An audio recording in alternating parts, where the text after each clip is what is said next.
Welcome to the AI Automations for Business podcast. We're your hosts, Katie and Noel, and we'll be discussing how you can use AI for your business along with the latest news, updates, and automations to help you stay ahead of the curve, allowing you to grow and scale your business more efficiently. Please be sure to subscribe, and I hope you enjoy this episode. Hello, welcome back to another episode. Hi, I'm Katie and I've got Noel with me. Hi, Noel. Hello. How are you doing today? Oh, excellent. Ready to automate. How are you? Oh, good, thank you.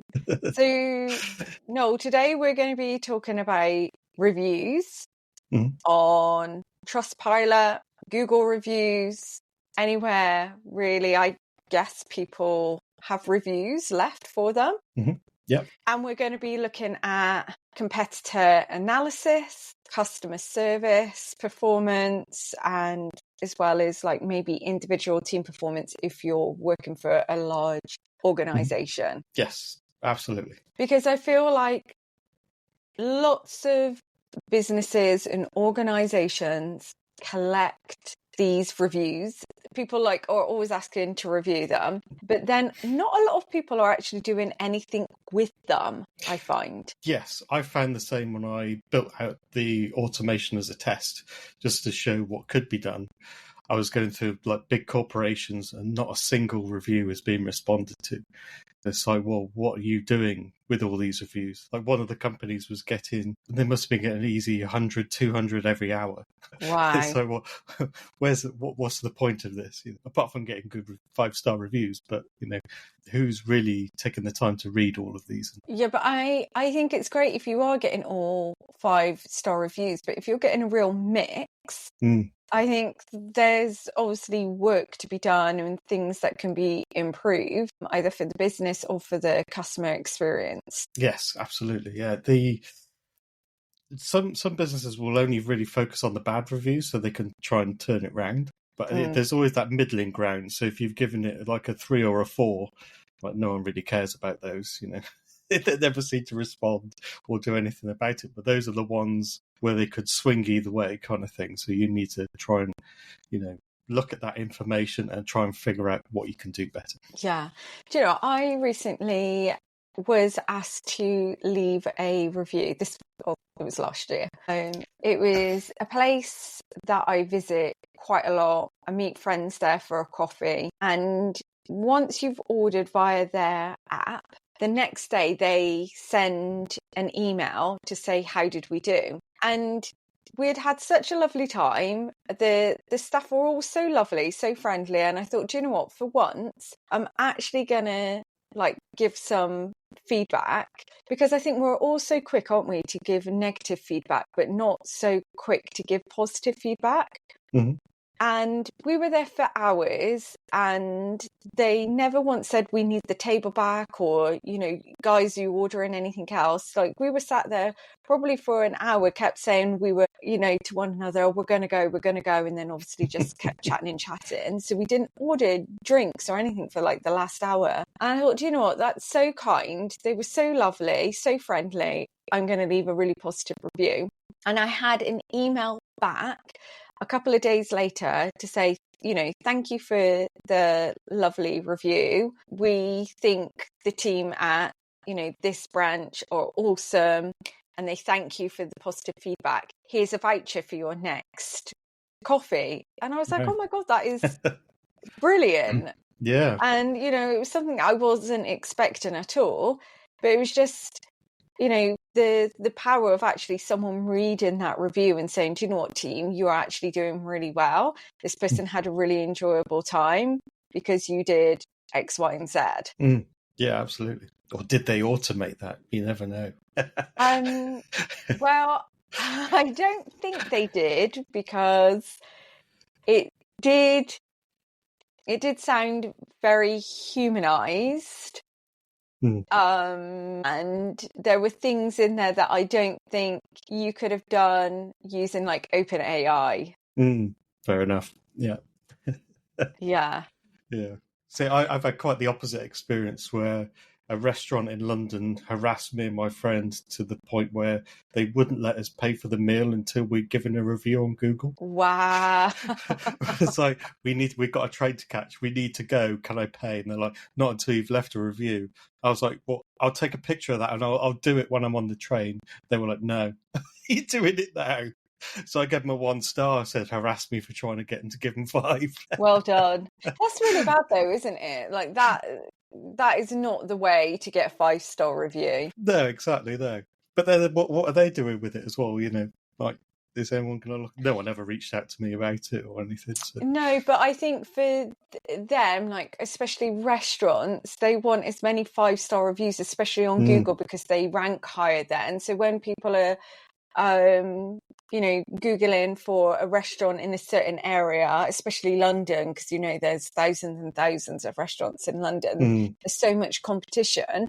They're like, oh, this one's got 5,000 5-star reviews, so it must be good. And then you go there and you find out why they've got all these reviews is because no one's allowed to pay for their meal until they've given them a 5-star review, which is quite naughty. It is, yeah, it's really bad. Yeah. So, no, tell us then what organizations can do with these reviews that they are getting from, places like Google or Trustpilot, and how they can just use them more than going, oh, great, we've got a 5-star review. Oh, no, we've got a 3-star review. Yeah. So what we can do from an automation perspective is to grab all of that information from whichever platform it is. And then what we can do is then store it into a database so we can track everything and keep everything nice and neat, which is kind of what I'd like to do when it comes to my automations.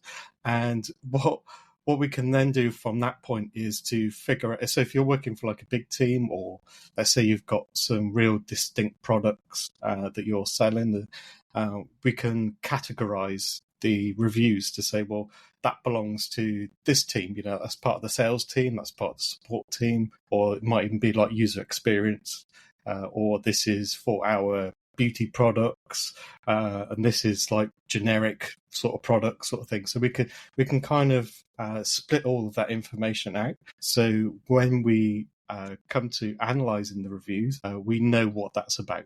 So AI has already done that hard work for us, so we don't have to sit and read every single review. That's for big companies. That's really the crux of it. You don't have time, or you don't want to be spending somebody else's time within your business to manually do that work. Yeah. And I guess the other big thing as well is once you've gathered all that information, is the next step I did was to go through and then respond to each of those reviews in turn. So if they had a positive review, we train the AI to say, well, look, that's brilliant, thanks so much, be really positive.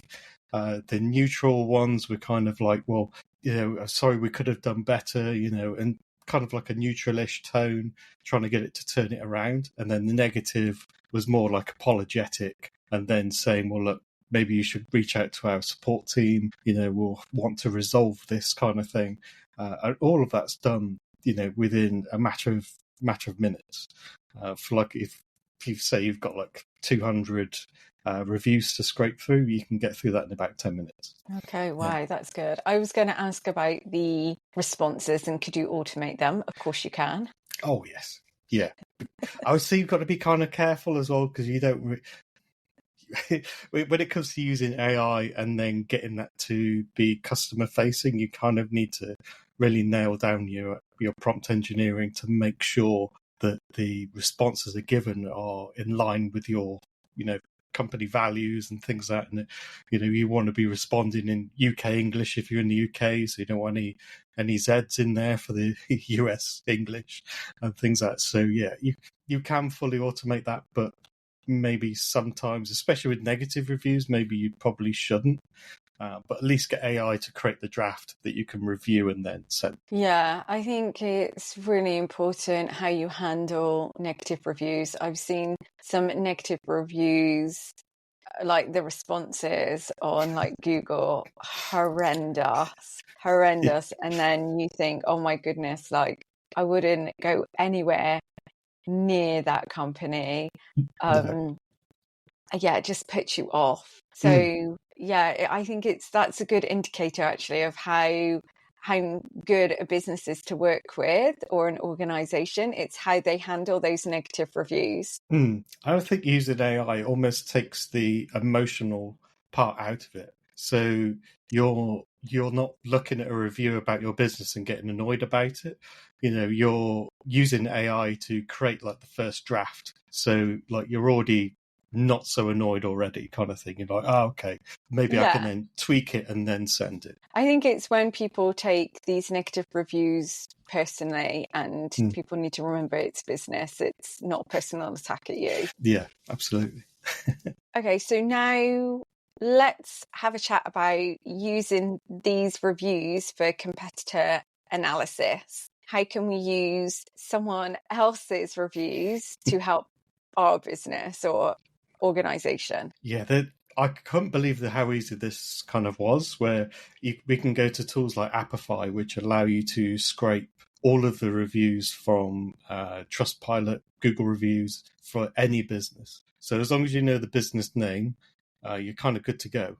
You can get whatever you need. So for when I did my demonstration of how this works, I didn't have a Trustpilot account, so I solely relied on scraping all of that information for the business I was acting as well as the competitors. But yeah, you can get reviews for anybody. And you can do the same analysis that you did internally. So you can say, well, if they run a very similar service-based company, then you can say, well, how are their sales team doing? How's their user experience? How's that working out? And then you can then look at their reviews with the help of AI, obviously, and to take the legwork out of it, and then say, well, look, our competitors doing really well at this within the sales team, and ours isn't doing quite so well. So we can start to look internally and then make changes based on the competitor analysis. Yeah, I love that. That's so good, isn't it?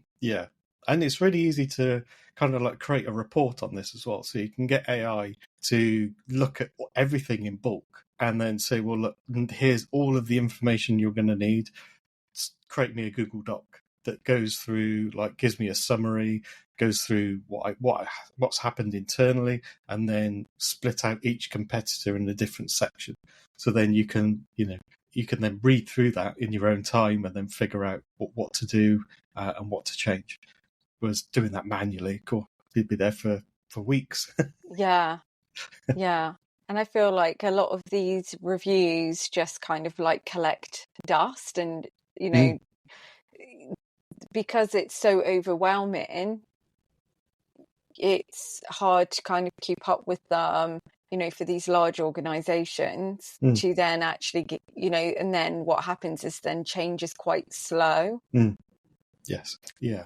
And one other thing actually that was really good when I was starting to create the test reports is it also, the AI was picking out and highlighting people that had done really well within your business. I love that.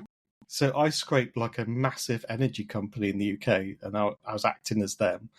And I thought it was a hallucination. So I was reading the document and it said, oh, Elvis has done really well. And I was like, oh, really? That's a bit of a unique name. So I then went back in the database, searched Elvis, and there it was. There was the support guy on the call center. The customers, like 5-star reviewers who were so helpful, so understanding. He got it fixed. But that was like buried under like 200 reviews, within the preceding day kind of thing. So that would have been completely lost. So yeah, for big organizations, that can really help to, at least highlight who's doing well.